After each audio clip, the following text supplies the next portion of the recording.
Marlon, Yes. how were you able to deal with creating different point of views, like frog world and human world? Like, how did you create that? Um, I was the head of effects for folks who are interested in animation. For that.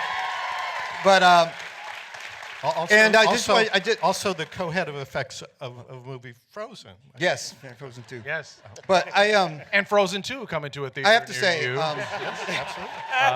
Sometime. on a personal note, if I can digress for a minute, because I was a hand drawn animator. I started at Disney on Lion King, and it's a and we're and I was proud to have made the transition from hand drawn into a digital animator, and so and I'll be frank, this is a safe room.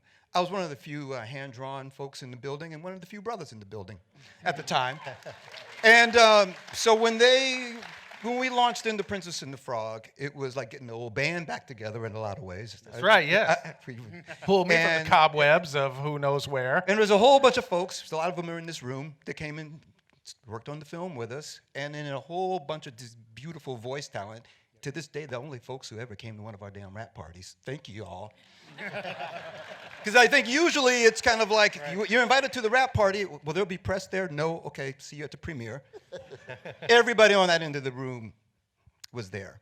Because that's how much Princess and the Frog meant to everybody who worked on it. You guys had all the worlds created. And Yeah, it was beautiful.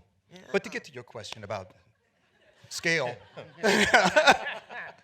it was a bit of a challenge because we had human-sized characters, and then our characters shrink down to little frog size. And how do we actually support?